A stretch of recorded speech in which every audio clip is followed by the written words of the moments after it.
은혜 받을 하나님의 말씀은 출애굽기 5장 10절에서 23절까지의 말씀입니다.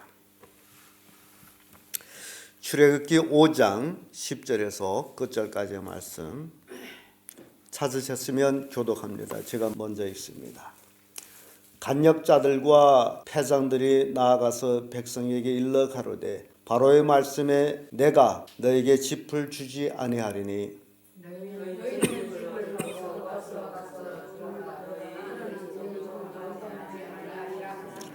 백성이 애굽 온 땅에 흩어져 곡초 그루터기를 걷어다가 짚을 대신하니 간격들이 그들을 독촉하여 이르되 너희는 집이 있을 때와 같이 그 날이 이를 그 날이니라 하시라. 바로의 간역자들이 자기들이 세운 바 이스라엘 자손의 패장들을 때리면 가로되 너희가 어찌하여 어제와 오늘에 만든 벽돌의 수요가 전과 같이 채우지 아니하였느냐 하니라. 이스라엘 자손이 기록하니 그리스도 바로에게 하사하여 이르되 너는 어찌하여 당신 종들에게 이같이 하나이까. 종들에게 짚을 주지 아니하고 그들이 우리더러 벽돌을 만들라 하나이다. 종들이 매를 맞아 싸우니 이는 왕이 백성이 허물이니이다. 바로가 이르되 너희가 게으르다 그러므로 너희가 이르기를 우리가 가서 여호와께 제사하리이다. 이제 가서 일하라. 짚은 너에게 주지 않을지라도 너희가 벽돌을 여수히 바칠지니라.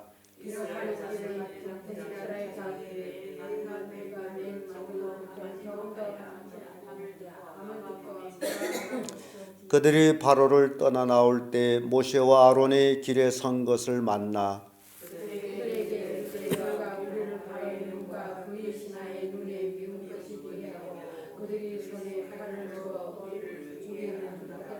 여호와 너희를 사랑하시고 다시 일어나라. 모세가 여호와께 돌아와서 구하되 주여 어찌하여 이 백성으로 학대를 당케 하셨나이까 어찌하여 나를 보내셨나이까. 내가 바로에게 되어서 너희 인간으로 너가 의롭게 학대하며 아멘. 이 말씀으로 하나님을 섬기려면 이런 제목으로 말씀을 나누겠습니다.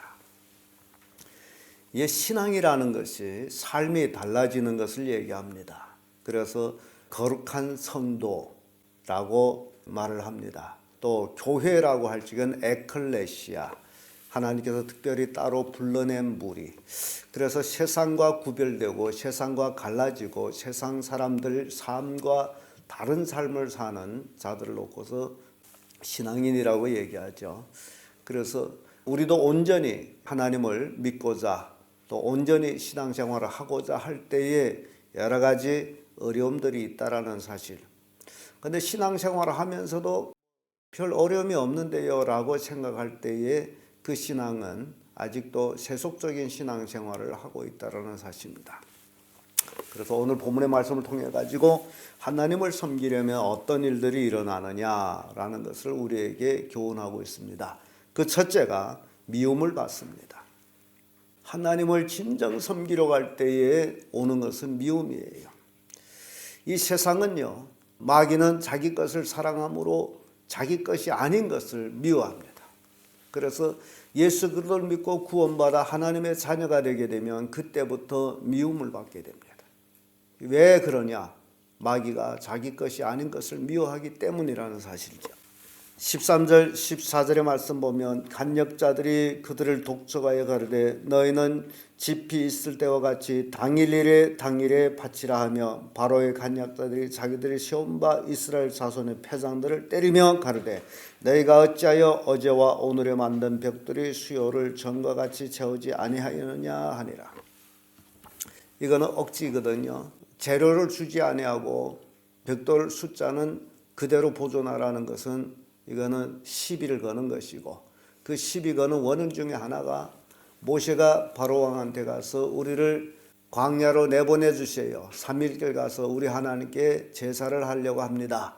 그것으로 인해서 이 일이 일어난 거예요. 이놈들이 내 백성인 줄 알았더니 아니구나. 바로는 이때 당시에 마귀의 대리자입니다. 그러므로 하나님을 섬기겠다 하는 자들을 미워할 수밖에 없어요. 미워함으로 그들에게 재료를 주지 아니하고 벽돌은 여실히 그 숫자를 채우라고 하기 때문에 간역자들은 자기들이 세운 이스라엘 백성의 패장들을 독촉하고 때리고 또 패장들은 백성들을 독촉하도록 그렇게 만든 거예요. 시편 25편 19절에 보게 되면 내 원수를 보소서 저희가 많고 나를 심히 미워하나이다. 시편 기자도 하나님을 잘 섬기려고 할 때에 주변에 원수들이 많았음을 고백합니다. 그리고 미움을 받았다는 겁니다. 우리가 온전히 복음으로 살려고 할 때 가족에서나 이웃에게나 미움을 받을 수 있다라는 겁니다. 그런데 주를 위해서 미움을 받는다면 좋은 일입니다. 디모데후서 3장 12절에 무릇 그리스도 예수 안에서 경건하게 살고자 하는 자는 핍박을 받으리라 라고 말씀합니다. 정말 주를 위해서 경건하게 살고자 할 때에 오는 것은 핍박입니다. 예수님의 제자들은 그러한 핍박을 받을 때에 기뻐했습니다. 주를 위해서 당하는 것은 합당한 일이다 라고 생각하고, 그래서 하나님을 온전히 섬기려고 할 때는 이런 미움이 있습니다. 두 번째로 하나님을 섬기려면 책망도 듣습니다. 15절에서 18절의 말씀인데 17절의 말씀 와서 이런 말씀이 있죠. 바로가 가로되 너희가 게으르다 게으르다 그러므로 너희가 이르기를 우리가 가서 하나님께 희생을 드리자 하는도다. 바로가 이스라엘 패정들을 책망합니다. 게으르더라고 책망합니다. 너희들이 일하기 싫음으로 그래서 광야에 나가서 하나님께 희생을 드리자, 제사를 드리자 하는도다. 그렇게 부려먹으면서도 게으르다라고 책망을 한 겁니다. 시편 71편 4절의 말씀 보면 나의 하나님이여 나를 악인의 손 곧 불의한 자와 흉악한 자의 장중에서 피하게 하소서라는 편기자의 고백이 있습니다. 바로는 불의한 자예요. 그의 종들 간역자들 불의한 자들이에요. 이스라엘 백성은 의로운 자들이에요. 그래서 그들을 핍박하고 책망하고 그런 모습 봅니다. 베드로전서 2장 19절에는요. 애매히 고난을 받아도 하나님을 생각함으로 슬픔을 참으면 이는 아름다우나라는 말씀입니다. 주를 위해서 살다 보면 애매히 고난을 받을 수가 있습니다. 그럴 때 하나님을 생각하고 참으면 아름다운 것이다. 이스라엘 백성이 하나님을 예배하기 위해서 광야에 나가겠다고 제출했다가 지금 더 혹독한 그 어려움을 당합니다. 그래서 이러한 책망 속에서도 이스라엘 백성이 참는다면 그것은 아름다운 거예요. 끝까지 참고 하나님의 때를 기다리는 것. 예레미야 10장 19절도 슬프다 내 상처여 내가 중상을 당하였도다. 그러나 내가 말하노라 이는 참음으로 나의 고난이라 내가 참아야 하리로라. 우리 가끔 고난을 당할 때 이거는 꼭 내가 참고 지나가야 될 고난이다라는 것을 또 여러분들이 명심하시길 바랍니다. 예수 믿다 보면 왜 나한테 이런 고난이 오느냐라고 질문하는 사람들이 있어요. 또 어떤 사람들은 하나님 앞에 삿대질하면서 하나님 내가 뭘 잘못했기 때문에 나한테 이런 고난을 줍니까? 라고 이제 하나님과 대드는 사람들도 없지 않아 있습니다. 그러나 예레미야는 그렇게 말하지를 않았어요. 슬프다 내가 내 상처여 내가 중상을 당하였도다. 그러나 내가 말하노라 이는 참으로 나의 고난이라. 사람마다 고난이 있어요. 내가 참아야 하리로다. 고난은 참고 이겨나가야 되는 것이 고난입니다. 그래서 종종 사람들은 착각합니다. 하나님을 믿으면 하나님이 모든 것을 해결해 주셔서 고난이 없을 것이다 라고 생각합니다. 그런데 아니에요. 고난이 있습니다. 고난이 있는데 하나님이 있기 때문에 그 고난을 이겨나갑니다. 믿는 사람이나 믿지 않는 사람한테 똑같이 고난이 있다 하면 믿는 사람은 하나님을 믿기 때문에 당하는 고난을 이기고 믿지 않은 사람은 믿는 하나님이 없기 때문에 고난을 이기지를 못합니다. 그래서 예레미야 선지자도 내가 참아야 하리로다. 고난을 참는 거예요. 책망을 당하도 참아야 됩니다. 끝으로 하나님을 섬기려면 원망도 할 때 있습니다. 19절에서 23절인데 21절의 말씀 보면 그들이 이르되 너희가 우리로 바로의 눈과 그 신하의 눈에 미운 물건이 되게 하고 그들이 손에 칼을 주어 우리를 죽이게 하는도다. 여호와는 너희를 감찰하시고 판단하시기를 원하노라. 이스라엘 패장들이 자기들이 바로 왕한테 책망을 듣고 나왔는데 아론과 모세를 그들이 보게 됩니다. 그래가지고 한 얘기예요. 지금 모세와 아론은 이스라엘 백성을 애굽에서 구원하기 위해서, 애굽을 탈출시키기 위해서 하나님의 지시를 받고 애굽으로 왔지만은, 그러나 패장들은 지금 당하는 그 어려움 때문에 오히려 모세와 아론을 원망합니다. 너희들 때문에 너희들이 바로에게 우리가 미움을 받게, 미운 물건이 되게 하고 그들이 손에 칼을 주어서 우리를 죽이게 하는도다. 그러면서 하나님은, 여호와는 너희를 감찰하시기를 판단한다. 그래서 종종 주의 일을 하다 보면요, 이 교회에서도 마찬가지예요. 이 교회에서 일하다 보게 되면 어떤 성도들이 목회자를 원망할 때가 있습니다. 그런데요, 여러분, 오늘 본문의 말씀을 통해 가지고 절대 그런 일이 없도록 하십시오. 하나님의 뜻을 이루어 나감에 있어서는 원망은 불필요한 겁니다. 그런데 이해를 하지 못했을 때는 이렇게 원망이 나간다라는 겁니다. 출애굽기 6장 9절의 말씀 보면 모세가 이와 같이 이스라엘 자손에게 권하나 그들이 마음이 상함과 역사의 혹독함을 인하여 모세를 듣지 아니하였더라라는 말씀이 나옵니다. 육체적인 고난이 심각함으로 인해서 그들이 모세의 말을 듣지 아니하였다라는 겁니다. 이스라엘 백성이 2차 대전 때에 히틀러한테 600만 명이라는 사람들이 대학살을 당합니다. 한 사람도 아니고 600만 명, 기가 막힌 숫자입니다. 아예 이스라엘 민족을 멸종시키려고 했던 히틀러의 정책이었습니다.